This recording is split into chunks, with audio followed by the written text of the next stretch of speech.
Deus, que maravilha.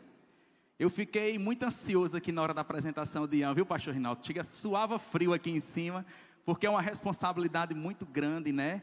Como o nosso pastor bem mencionou aí, responsabilidade dos pais, nós como homens, sacerdotes do nosso lar, e também as mulheres, de guiar essas crianças nos caminhos do Senhor, porque Deus vai cobrar dos pais a educação dos seus filhos, a maneira como os pais conduziram as crianças. Pastor Gilberto está pedindo para avisar crianças de 2 a 4 anos, lá em cima. E de 5 em diante aqui no anexo, tá bom? 2 a 4 anos, lá em cima no primeiro andar. E de 5 em diante aqui no anexo, beleza? Queridos, a hora já está bem avançada. Eu vou pedir para você abrir sua Bíblia no Evangelho de Lucas, capítulo 7. Versículo 18, eu prometo ser breve hoje, já são 7h15 da noite.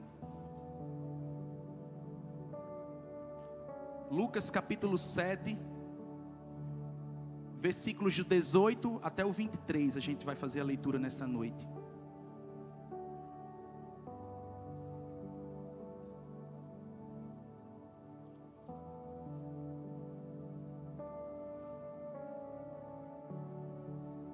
Todos encontraram?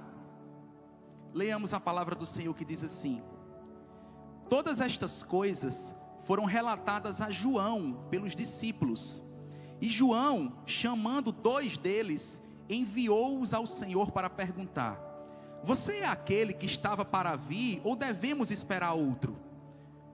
Quando os homens chegaram a Jesus, disseram: João Batista nos enviou para perguntar: o Senhor é aquele que estava para vir, ou devemos esperar outro?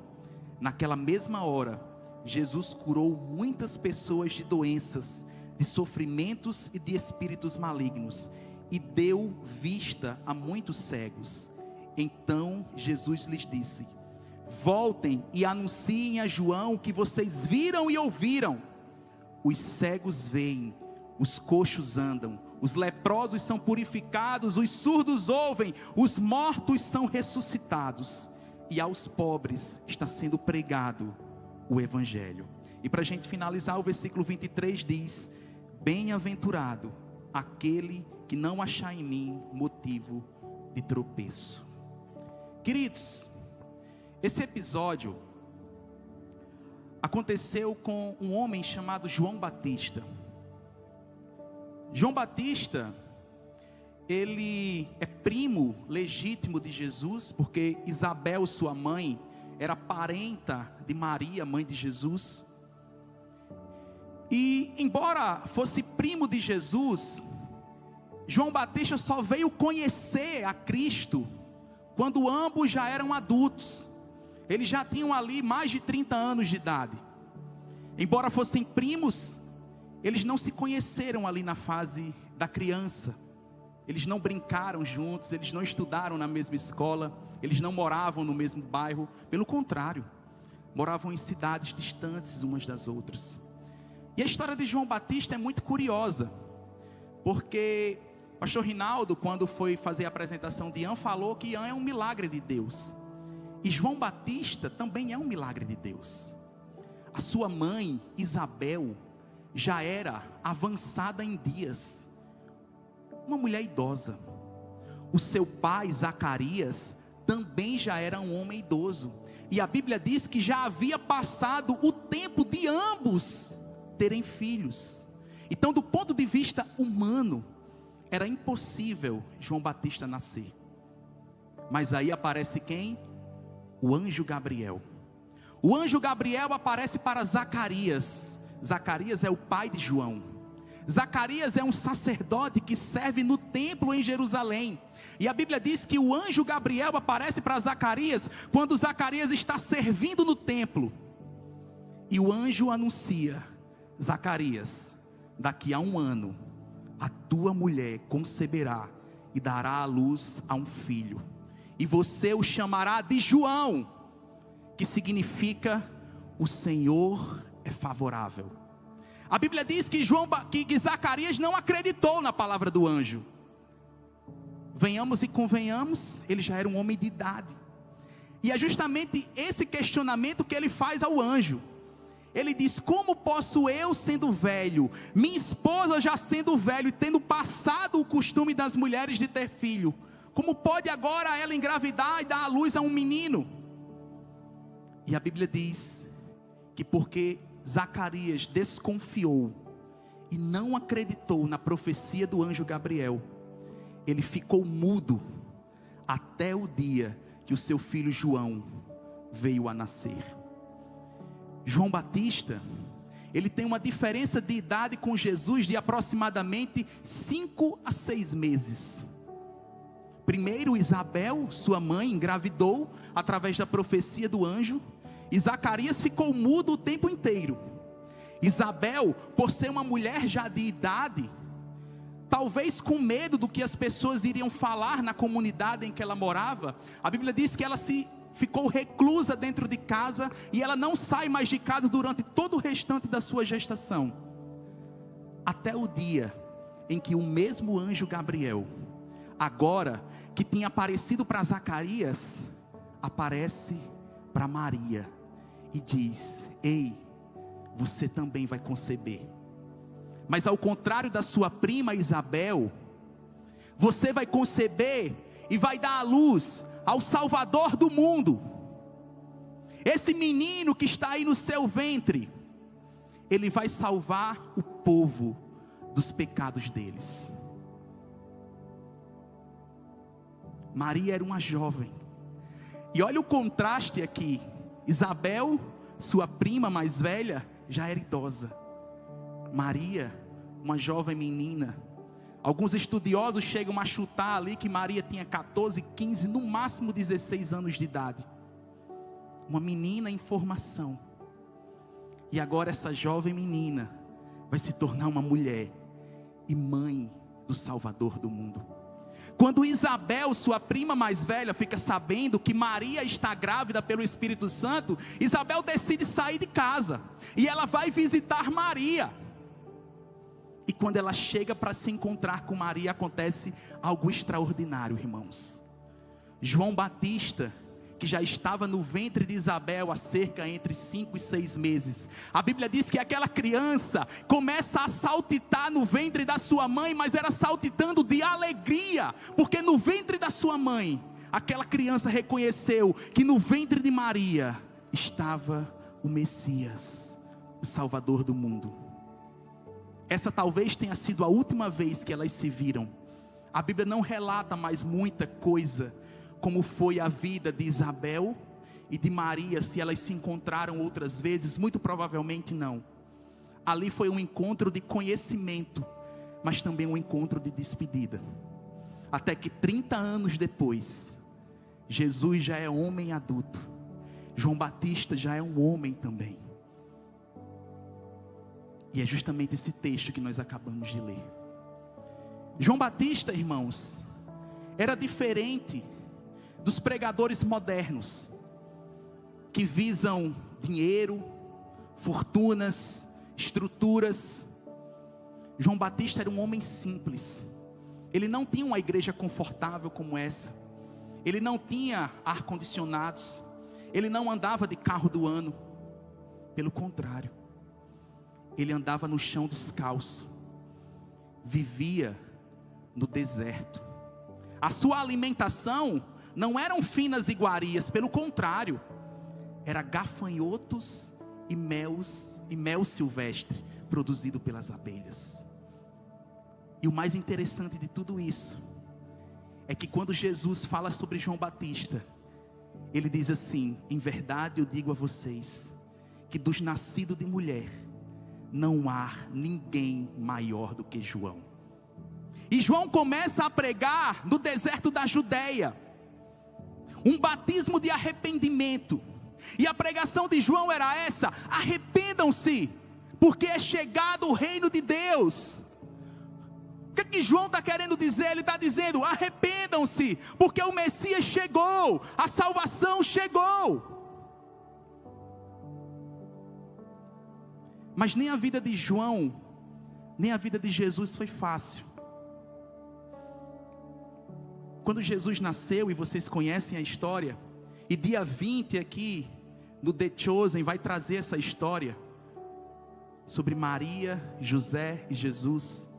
Ele é colocado numa manjedoura. E quem reinava aquela região de onde ele nasceu era o famoso Herodes o Grande. Herodes recebeu esse nome de o Grande não por acaso. Ele foi um cara que venceu muitas batalhas. Ele foi um cara que ajudou o Império Romano a se expandir cada vez mais. Ele foi o cara que fundou algumas cidades que existiam em Israel, como por exemplo a cidade de Cesareia Marítima. Foi fundada por ele. Herodes o Grande, ele tem o seu primeiro casamento. Mas como a sua esposa não tinha nenhuma influência política na sociedade, ele decide se casar uma segunda vez. E essa segunda esposa que ele adquire era uma mulher da aristocracia do império. Foi um casamento político, obviamente. Ele teve alguns filhos com essa mulher. E esse cara amava tanto o poder, que sabe o que foi que ele fez? Um dia ele descobriu uma conspiração no seu reino. A sua segunda esposa e os seus filhos estavam tentando um golpe para tirá-lo do poder. O que foi que ele fez? Mandou matar sua esposa e os seus filhos. Esse mesmo Herodes, quando ele fica sabendo, avisado pelos magos, que o Messias nasceu ali em Belém da Judéia, e que esse Messias seria o novo rei, com medo de perder o poder, o que é que Herodes faz? Ele manda matar todas as crianças do sexo masculino, de 2 anos para baixo. Para alguém que havia mandado assassinar sua esposa e seus filhos, matar crianças que não eram da sua família, não era coisa nenhuma. Esse episódio ficou conhecido na história como a matança dos inocentes. Os historiadores não chegam num número preciso de quantas crianças foram mortas naquele período, mas alguns mais entusiasmados chegam a citar entre 24 mil e 30 mil crianças. Esse homem era perverso. Aí o anjo Gabriel aparece para José e para Maria e diz: fujam para o Egito. E José e Maria obedecem à voz do anjo, para que se cumprisse a profecia que dizia: do Egito chamei o meu filho. Aos 5 anos de idade, Jesus já tinha 5. Herodes o Grande morreu. O imperador de Roma era Augusto César. Augusto César era afilhado de Júlio César. E Júlio César foi morto através de uma trama. Ele foi assassinado. E aí o seu afilhado assume o império em seu lugar. E agora Augusto César, imperador, ele toma uma decisão. Ele diz: toda a região de Israel não vai ser mais governada por apenas um homem, que era Herodes o Grande. Ele tem 4 filhos legítimos do primeiro casamento. Os 4 filhos irão governar. E aí ele dividiu o território de Israel em 4 partes. E cada uma dessas partes tinha um governador. E cada um desses governadores de Israel tinham que prestar esclarecimentos.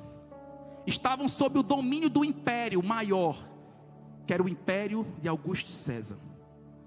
Os 4 governadores são Arquelau, Filipe, tinha uma mulher no meio chamada Salomé, e o 4, Herodes Antipas. Herodes Antipas era filho de Herodes o Grande. Herodes Antipas foi escalado por Augusto César para governar justamente a região da Judeia e da Galileia. E o que é que isso tem a ver? Porque é justamente da Judeia e da Galileia que João Batista vai surgir.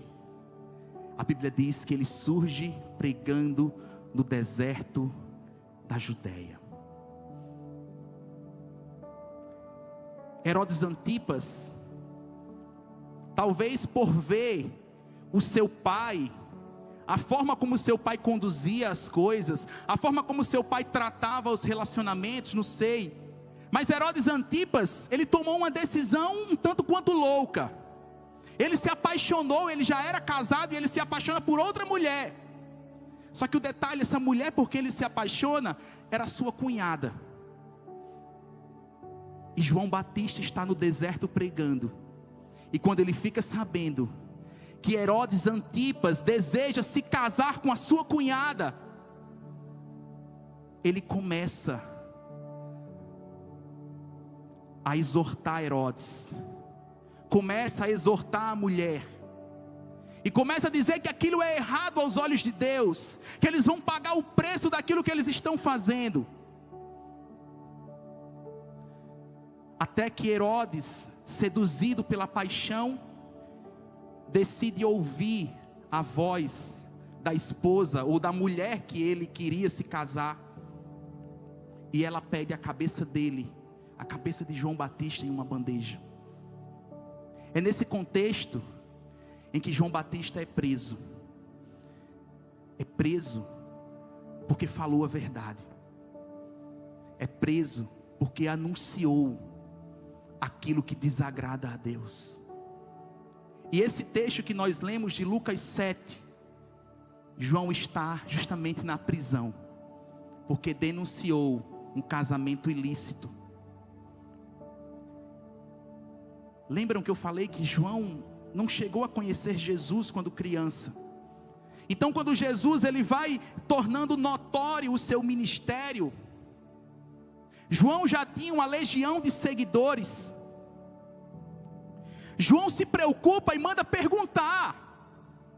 Ele pega 2 dos seus seguidores, 2 dos seus discípulos e diz: vão até Jesus, vão até esse cara aí e pergunta se ele é o Messias que nós há tanto tempo esperamos. E esses homens vão até Jesus,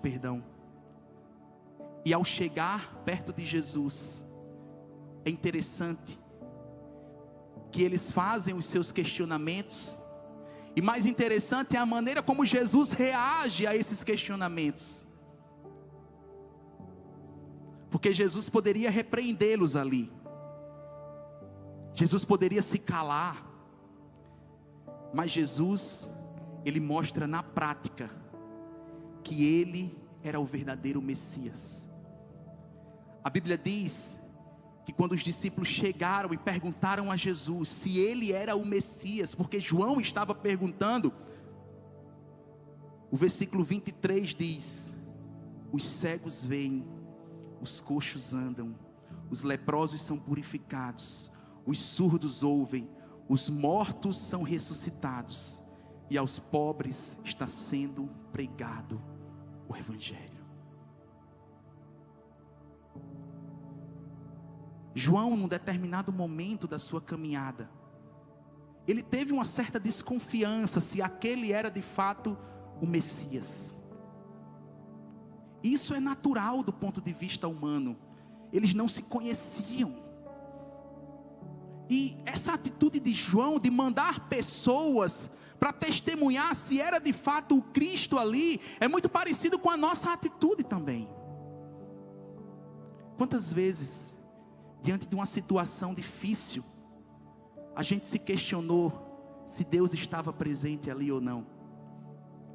Quantas vezes, diante de uma decisão que precisamos tomar, a gente argumentou conosco mesmo e com Deus: será que Deus está aqui? No momento de dor, quantas vezes, ali aos prantos, a gente disse: Senhor, onde é que Tu estavas? Então essa dúvida é normal, porque faz parte da natureza humana. E o mais incrível de tudo isso, irmãos, é a maneira como Jesus reage a essas dúvidas, reage a essas desconfianças. Porque assim como João, que ele poderia ter desprezado as perguntas dos discípulos de João, Jesus, ele não despreza os questionamentos que nós fazemos. Jesus, ele não despreza as lágrimas que nós derramamos. Jesus, ele não despreza os porquês que nós fazemos sem ninguém saber. Quantas vezes você, lá no seu quarto, na sua prisão interior, você perguntou a Deus: por quê? Por que, Senhor? Será que Deus está comigo nessa causa? Será que Deus realmente vai comigo? Porque eu sei que é muito comum a gente citar aquele versículo de Josué 1:9, né, que diz: ser forte e corajoso, assim diz o Senhor. Mas quando o momento da dor chega, muitas vezes a gente fica a se questionar. Quando o dia mau chega, a gente se pergunta se aquilo vem de Deus verdadeiramente, ou se Deus não tem nada a ver com aquilo. João Batista era um homem simples, não tinha luxos, não tinha privilégios. O final da história você conhece. Ele foi morto, ele foi decapitado, e serviram a sua cabeça em uma bandeja, na mesa do imperador Augusto César. Mas Jesus, ele continuou o ministério dele. Ele prosseguiu adiante. E é interessante a gente falar sobre isso, porque é João Batista que diz, no meu ponto de vista, uma das frases mais bonitas da Bíblia, um dos versículos mais bonitos da Bíblia. João capítulo 1, versículo 29. A Bíblia diz que quando João olha para Jesus pela primeira vez, ele diz assim: eis o Cordeiro de Deus, que tira o pecado do mundo. João Batista é um exemplo para nós. Independentemente do que você esteja passando, de qual prisão você está inserido, de qual adversidade, de qual luta, olhe para Cristo como João olhou e diga: Senhor, eu sei que Tu és o Cordeiro de Deus. João experimentou da forma mais amarga o que é servir a Deus de todo o coração,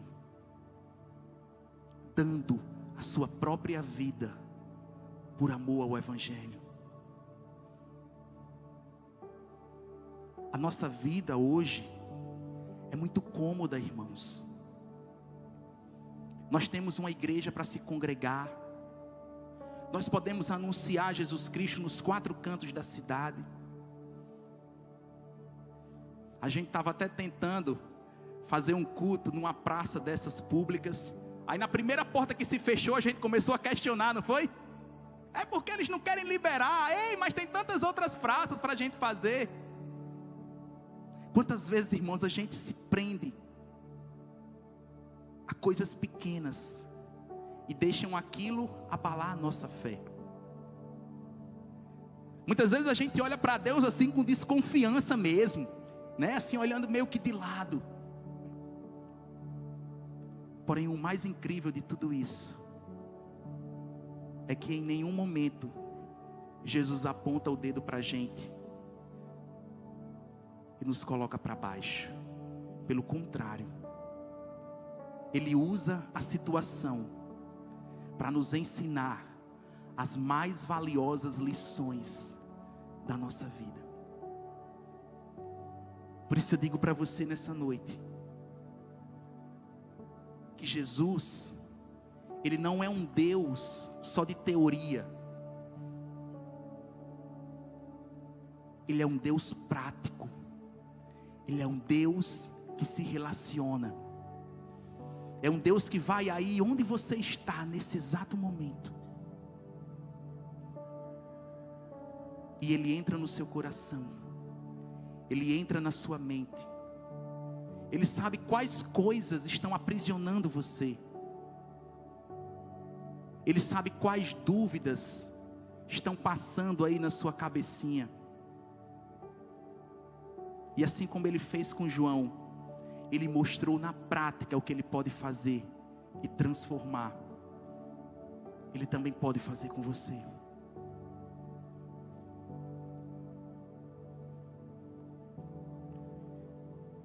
Às vezes, nós nos sentimos com dúvidas com relação à nossa fé. Quando nós oramos por uma cura, mas a cura não vem. Quando nós oramos por justiça, mas a justiça dos homens não é feita. Quando nós queremos prosperar, igual o nosso vizinho prosperou, e a gente não consegue. E ficam lá aquelas desconfianças. Será que Jesus me ama verdadeiramente? Será que Jesus se importa comigo?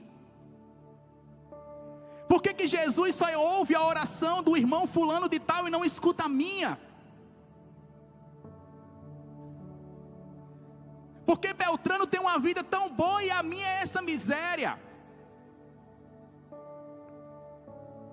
E a gente começa a fazer esse monte de questionamentos, desconfiando do agir e do poder de Deus sobre a nossa vida.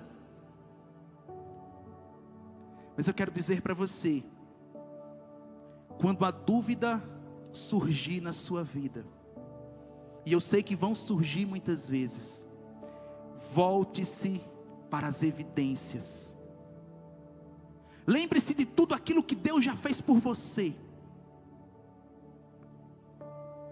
Uma das frases que me marcou na gestação de Cleidione, e que a gente até salvou essa conversa, foi quando a gente voltou para mostrar o diagnóstico para uma das médicas que estavam tratando essa parte da infertilidade dela.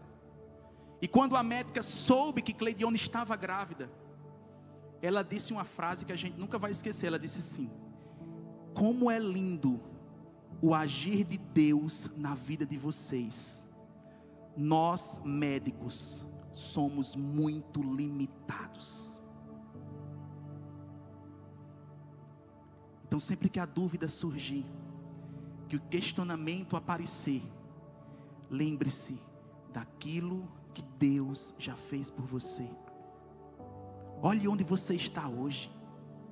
Olhe de onde Deus lhe tirou. Olhe onde você chegou.